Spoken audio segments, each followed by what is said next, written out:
வணக்கம் நண்பா. நாம இன்னைக்கு இந்த வீடியோவில் பார்க்க போகிறது சட்டமும் நீதியும். இந்த படத்தோட மூவி தான் பார்க்க போகிறோம். இந்த படத்தோட ஒன்லைன் எடுத்துக்கிட்டிங்கன்னா, ஒரு நோட்டரியாக வந்துட்டு ஒர்க் பண்ணிட்டு இருக்கிறாரு நம்ம ஹீரோ சரவணன். ஸோ இவர் பசங்க எல்லாம் ஆகட்டும் பிள்ளைங்களாகட்டும் பெருசாக வந்துட்டு மதிக்கிறது கிடையாது. ஏன்னா வந்துட்டு இவர் ஒரு லாயர் தான். ஆனால் வந்துட்டு எந்த கேஸை எடுத்து வாதாட மாட்டேங்கிறாரு. வெறும் கோர்ட்டு வெளியில் வந்துட்டு ரோட்டரி வெறும் டைப் படிச்சு கொடுத்துட்டு இருக்கிறாரு. ஸோ அதனால நான்லாம் வந்துட்டு படிக்க மாட்டேன், எனக்கு பிடிச்சதை நான் படிக்கிறேன் அப்படின்ற பையன். நீங்கள் ஒரு கேஸ் ஆச்சு எடுத்து ஜெயிச்சு காட்டுங்க, நான் அதுக்கப்புறம் நான் வந்துட்டு படிக்கிறேன் அப்படின்றாங்க. ஸோ எல்லாருமே வந்துட்டு ஒரு மாதிரி வந்துட்டு பேசுகிறாங்க, நம்ம எப்படியாச்சும் வந்துட்டு ஒரு கேஸ் எடுத்து நடத்திடுவோம் அப்படின்ட்டு. ஸோ அந்த கோர்ட்டு முன்னாடி வந்துட்டு யார் என்னன்னு தெரியாத ஒருத்தன் ஸோ தீ குளிச்சு வந்துட்டு இறந்து போயிட்டான். ஸோ அவனோட பேர் மட்டும் தெரியும். அவன் வெண்ணிலாங்கிற ஒரு பொண்ணை வந்துட்டு காணும் அப்படிங்கிற வந்துட்டு ஒரு கம்ப்ளைண்ட் கொடுக்கறதுக்காக வந்திருக்கான் கோர்ட்டில்.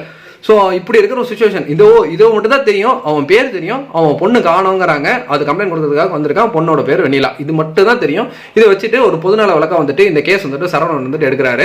இதுக்கப்புறம் இந்த கேஸில் வெற்றி அடைஞ்சாரா இல்லையா? ஸோ அவர் இறந்துட்டார். ஸோ அவங்க பொண்ணு வெண்ணிலாங்கிறது யாரு, உண்மையாலுமே அப்படி ஒரு பொண்ணு இருந்ததா, அந்த பொண்ணு இவங்க கண்டுபிடிச்சாங்களா இல்லையாங்கிறது தான் இந்த படத்தோட மீதி கதையாக இருந்தது.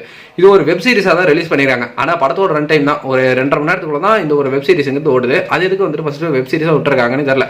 ஏன்னா வெப் சீரிஸ்னாலே ஒரு படத்துக்குள்ள அடங்க முடியாத கண்டென்ட்டை ரொம்ப நேரம் வந்துட்டு இழுத்து கிட்டத்தட்ட ஒரு 7 மணி நேரம் 8 மணி நேரம் ஒரு 10 மணி நேரம்ட்டு இல்லைன்னா சீசனாக ஓடுறதா வெப் சீரிஸ்.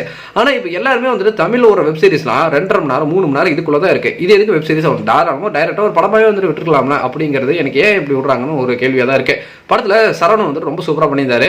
ஸோ ஃபர்ஸ்ட் வந்துட்டு அவர் பேசுகிற அந்த பாயிண்ட்ஸ் இருக்கு இல்லையா, அது எல்லாமே நீட்டாக கிளாரிட்டியாக வந்துட்டு இருந்தது. அவர் பேசுகிற ஒவ்வொரு வசனமும் வந்துட்டு அழகாக வந்துட்டு எடுத்து வச்சிருந்தாரு. முக்கியமாக அவர் கேசஸ் வந்துட்டு பாயிண்ட்ஸ்லாம் வந்துட்டு முன்னாடி வாதத்துக்கு முன்னாடி சொன்னது, அவர்கிட்ட வந்துட்டு ஒரு லாயர் வந்து உங்க ஜூனியராக வந்துட்டு ஜாயின் பண்ணும் அப்படின்னு வந்து சொல்றது. ஸோ அவங்க 2 பேரும் சேர்ந்து அந்த கேஸ் வந்துட்டு வாதாடுறது, அந்த அடுத்தடுத்த லெவலுக்கு வந்துட்டு கேசஸ் வந்து கொண்டு போறதுன்ட்டு ஒரு பக்கமாக வந்துட்டு மூவ் ஆயிட்டு இருக்கு. இந்த எம்எல்எம்னு சொல்லுவாங்க, இந்த சைடு வரணும் இந்த சைடு வரணும், அப்போதான் வந்துட்டு ஒருத்தருக்கு அமௌண்ட் போகும் அப்படின்ட்டு. ஆனால் இந்த படம் ஃபுல்லுமா வந்துட்டு ஹீரோ சைடு மட்டுமே வந்துட்டு அடுத்தடுத்த பாயிண்ட் வந்து எடுத்து வைக்கிற மாதிரி போயிடுச்சு. ஆப்போசிஷன் சைடு ஒன்று இருக்கும் இல்லையா, ஸோ அவங்க எதுக்கு வராங்க, என்ன பண்றாங்க, ஏன் இவங்க சரவணன் என்ன பண்றாங்கன்னு ஃபாலோ கூட பண்ண மாட்டேங்கிறாங்க. அந்த வகையில் வந்துட்டு இருக்கிறாங்க. முக்கியமாக சொல்ல போகணும் அப்படின்னா இந்த படம் வந்துட்டு ஒரு 1 ஹவர்லேயே முடிஞ்சிருக்க வேண்டிய ஒரு படம் தான். ஏன்னா சரவணன் சைடே வந்துட்டு சரி நம்ம போட்ட கேஸை வந்துட்டு வாபஸ் ஆகிக்கணும், இது வந்துட்டு பெருசாக நிற்காது, அடுத்த லெவலுக்கு போகாதுன்னு நினச்சிட்டு இருந்தா அவங்களாம் ஃபேக்காக ஒரு இதை வந்துட்டு கிரியேட் பண்ணி கொண்டு வந்து வேற நிறுத்தி இது ஃபேக்குன்னு வந்துட்டு இவங்க வர ப்ரூவ் பண்ணுறாங்க.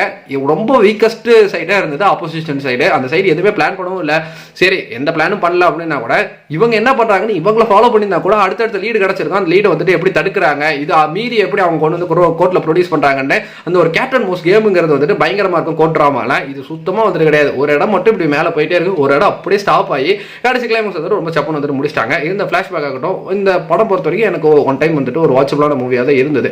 நீங்கள் இந்த படம் பார்த்துட்டு இருந்தீங்கன்னா உங்களுக்கு எப்படி போச்சு நம்மளோட கமெண்ட் செக்ஷன் வந்து தட்டி விட்டுருங்க. நன்றி, வணக்கம்.